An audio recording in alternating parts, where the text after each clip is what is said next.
ጊዜው ረጅም ነው አንድ ጊዜ አገልግሎት ከመጀመሪያ 30 ዓመት በፊት ንግድ ላይ ነበርኩ ከዛ በኋላ የምነግድበት ንግድ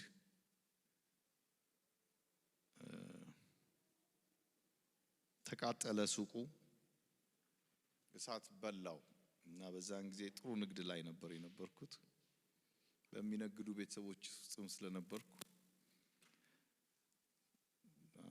ተሳካለት የሚባል ሰው ነበርኩ ምናልባት ደግሞ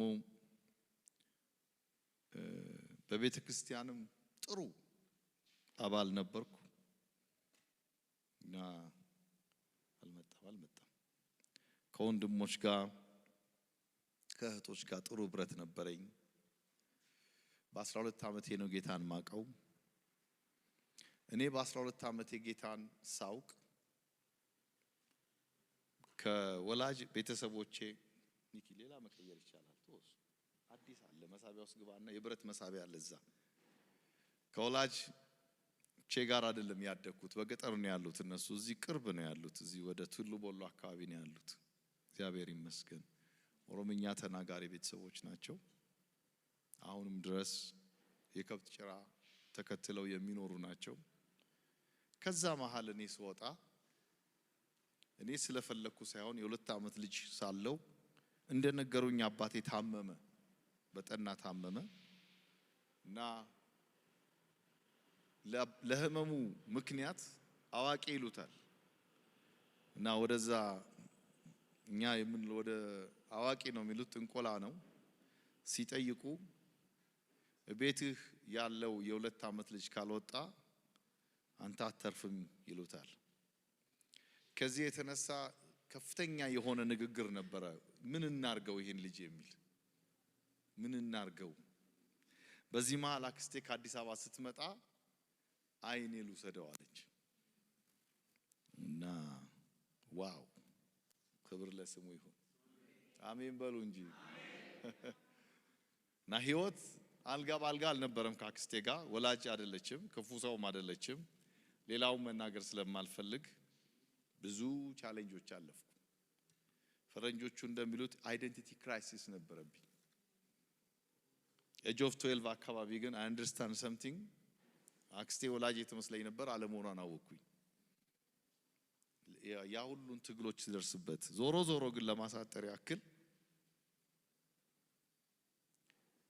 ከባድ ኬዝ ነበርና ሸሸው ዱላ ነገር ነው የምሸሸው በየቀኑ ምደበደብበት ኬዝ ነበር ሚደበድበኝም ሰው ነበር ቀና ብዬ አላየውም ቀና ብዬ ካልኩ ይብሳል ያን ቀን ግን ሊደበድበኝ ሲመጣ ለመጀመሪያ ጊዜ እየሮጥኩ ጎረቤት የሆነ ቤት ገባው ስሙ ይባረክ የገባውባቸው ቤቶች ሰውየው ሁሌ የቤታችንን ጦርነት ያይ ነበር ደሞም በጌታ ፈርጠም ያለ ሰው ነበር እና እኔን አልፈከነካኸኝ አሳየሃለሁ አለው እኔን ይዞኝ ወደ ቤቱ ገባ ክብር ለእግዚአብሔር ይሁን ለአንድ ወር ሰውየው ቤት ተቀመጥኩ ከቤታችን ፊት ለፊት ነው እኛ አዲስ ነው ትልቅ ቤት ሸጠን ተጣልተው አክስቴና ባሏ ዝም ብሎ ቤት ተገብቶ አናቆም ሰፈሩ ያቺ ጊዜ የሰማዋት መዝሙር መንግስተ ሰማይ ከሞት ወዲያ ለኛ መጠለያ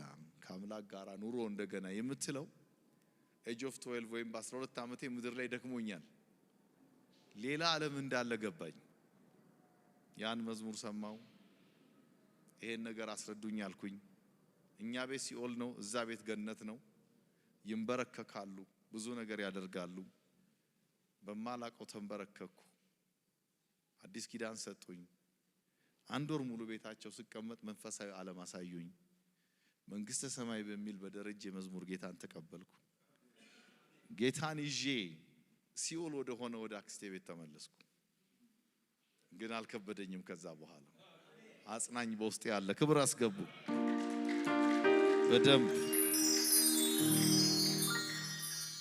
እስቲ አሜን በሉ እና ነገሩ እየከረረ እየከበደ እየከፋ ሲሄድ ኑሮ አንድ ውሳኔ ወሰንኩ ከጎረቤት ቲንክ የስድስተኛ ክፍል ተማሪ ነኝ። ጎበዝ ነበርኩ በትምህርት። ግን ምን ይሆናል በሆነ ምክንያት ትምህርቱ ተቋረጠ። አሁን አልነግራችሁ። አክስቴ ጠላ ነው የምትሸጠው። እንጨት ወደ ጫካ ሄዳ ትለቅማለች። አብሬያት ደግሞ እንጨት ለቅማለሁ። እንደገና እንጨት ደግሞ እሸከማለሁ። አብሬያት ደግሞ ገበያ ሄደን እንጨቱን እንሸጣለን። አንዳንድ ጊዜ እሁድ ሳስተምራችሁ በመከራ በልጣችኋለሁ ስል ትዕቢት አልነበረም። አንዳንዶቻችሁ ብዙ አልጋ ባልጋ አይደለም የመጣሁት እና መማር አልተቻለም። ማቆም ነበረብኝ። ወደ መጨረሻ ደግሞ ያ ያልኳችሁ ዱላና ጦርነቱ እየበዛ መጣ። ወገኑን መናገር ስለማልፈልግ ነው፣ አይጠቅማችሁ። እየበዛ ሲመጣ ትምህርቴን ሳቋርጥ ጠጋ ብዬ አንድ ጎረቤታችን በጣም ወደዱኝ። ባህሪዬ ምንድነው?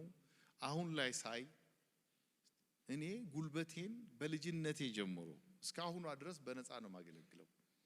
ሰነፍ ሰው ያናደኛል። በጣም ነው የሚገርመኝ። እና ምግባረ መልካም የሚባል ማንነት አለኝ። ለሰፈር ሁሉ ላላካለሁ። ከሺ ውጪ እምቢታ አላውቅም። በኋላ በጣም የሚወዱኝ ጎረቤት ጉርብትና ያላቸው ሲያዩ ሌሎቹ ደግሞ ለምን የሆነ ነገር አናረግ የሚል ሐሳብ ለራሴ ነገሩኝ። አንዷ ሴት እህቴ ጋር ሄደህ ልጆች አሏት ልጆቿን እየጠበክ ብትኖርስ አለችኝ። አላማከርኩም። አሁን ውሰጂኝ አልኳት። ማላቀው ቤት ጩሎ ሆኜ ተቀጥሬ ገባው በ30 ብር። አንዴ ለጌታ ክብር አስገቡና ማላቀው በ30 ብር ስራዬ ምንድነው? መኪና ሲመጣ በር መክፈት በር መዝጋት የትግል። ከዛዛችሁ ያለው አትክልተኛ እየሆንኩ ልጆች እያመላለስኩ የሆነ ነገር እያደረኩ ባህሪዬ ጥሩ ነው። ነገርኳችሁ። ምግባረ መልካም ሰው ነኝ። ሲነጋ ሲመሽ አላውቀውም፣ ስሰራ ነው ማቀው። እነዛ ሰዎች አንድ ወሩን ሲያዩኝ አንተን ጥበቃ ከምናረግ ልጅ ብናረግ ይሻላል አሉ። ሲያዩኝ ከደና ቤተሰብ ነው የመጣሁት። ኑሮ እንደሆነ ገባቸው። ስለዚህ ቤተሰቦቼን አፈላለጉና እነዛ ሰዎች ደግሞ አዳፕት አድርገው ወሰዱኝ እና ልጃቸው አደረጉኝ። በኋላ ከጥበቃ ወደ ልጅ እንደ ዮሴፍ ተሾምኩኝ። ነጋዴዎች ስለነበሩ በእነሱ ጋር በመኖርበት ጊዜ ስራው ከባድ ነው። አዎ አሁን ማልነግራችሁ ነው። ከባባድ ነገሮች አልፌያለሁ። ከባባድ ለዚህ ነው ሰው ሳይ ዛሬ ስንፍ ሲሉ ይገርመኛል። አሁን ባወራችሁት ይደንቃቸዋል። የሰራው ምላችሁ እንዲቹ አይመሽም እንዲቹ አይነጋም። በኔ ህይወት ስከረክመው የነበረው ጽድ ይሄ ቤት ትንሽ ነው። አጥሩን በመሰላል ሆኜ ከዛ እስከዛ በአንድ ቀን ከርክሜ ነው የምጨርሰው። አንድ ሙሉ ግቢ ብዙ ነገሮች አሉ። ቆፈሩ አሉ፣ የሚደረጉ አሉ። ለጌታ ክብር አልፈዋል። ዞሮ ዞሮ ግን ደግሞ ልጅ ሲሆን አዳፕት አደረጉኝ። እነሱም ደግሞ ካደኩ በኋላ እግዚአብሔር ይመስገን የሆነ ሆኖ ውስጤ ግን የሽታ መንፈስ ነበር። አይመችም ባይመችም ግን የሚመች ጌታ በውስጤ ነበር እና ህልመኛ አደረገኝ። ዛሬ አንዳንዶቻችሁ ትሆናላችሁ። እስቲ በደንብ አሜን በሉ። እና አለቅሳለሁ፣ አዝናለሁ፣ ይከፋኛል፣ ብዙ ነገር አለ። ግን በህልሜ ማየው ሌላ ዓለም ነው። ዛሬ ምሰብከውን ድሮ አይቼዋለሁ። ስብከት ምን እንደሆነ የት ተመችቶኝ ብዙም ቸርች አልሄድም። ናፍቆት ነበረኝ የቸርች። በኋላ ግን እግዚአብሔር መልካም ነው። ባጭሩ ላሳጥረው፣ እግዚአብሔር መልካም ነው። ህልመኛ ነው የሆንኩት። ብዙ ህልም። ቀን አለቅሳለሁ፣ ማታ ሲመሽ በቲቪ ስክሪን ዓለሙን አየዋለሁ። ትልልቅ ነገር አያለሁ። አሁን ማልነግራችሁ ቲቪት ይሆንባቸዋል። እመኑኝ ያየዋቸው ሁሉ አብዬ ማይክ ያስኩኝ ዛሬ 30 ዓመቴ ነው። በዚህ 30 ዓመት ውስጥ ያየሁትን አየሁ። 52 ሀገር በዓለም ዞሬያለሁ። ኢንተርናሽናል ያገልግያለሁ። ስለማገለግል ነው መተው እዚህ የሚሰብኳችሁ ከዓለም ዙሪያ። ዝም ብሎ የሚመጣ አይደለ። ገና ያልመጡ ብዙ አሉ። ስፍራ ስላጣን ነው ያላመጣኋቸው። ከህንድ ይመጣሉ፣ ከሲንጋፖር ይመጣሉ፣ ከአሜሪካን ይመጣሉ። አያችሁ የትኛው ሰው ያ ሰው እግዚአብሔር ታማኝ ነው። እግዚአብሔር ታማኝ ነው። አንድ ክብር አስገቡ። ዶንት ጊቭ አፕ።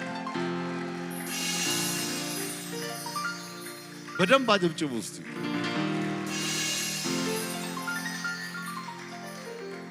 ዛሬ ላይ ቆሜ ይሄ አለኝ ብዬ ልፎክር እችላለሁ። እሱ ለኔ አይጠቅመኝም። ምናልባት እኔ ያለፍኩበትን ዛሬ አንድ ተስፋ የቆረጠ ሰው ይኖር ይሆናል። ብትበረታታ ይሻልሃል። እስቲ አሜን በሉ። ጌታ ነገርን ይቀይራል፣ ነገርን ይለውጣል። የትኛውም ዓለም የመኖር እድሎች እንዲህ ተዘርግተው መተውልኛል። የዛሬ 20 ዓመት እናስተምርህ፣ ዜጋ እናርግህ ነው። ከባርነት ከዘበኝነት ከባርነት ቤት ያወጣኝን ጌታ በሚያብለጨልጭ አገር አልቀይረውም። በፈቃድ ውስጥ ኖሬ ጨርሳለሁ ነው ያልኩት። ክብር አስገቡ። እንዳረገ ያርገኝ። በደም አላፈርኩም። እንዳረገ ያርገኝ።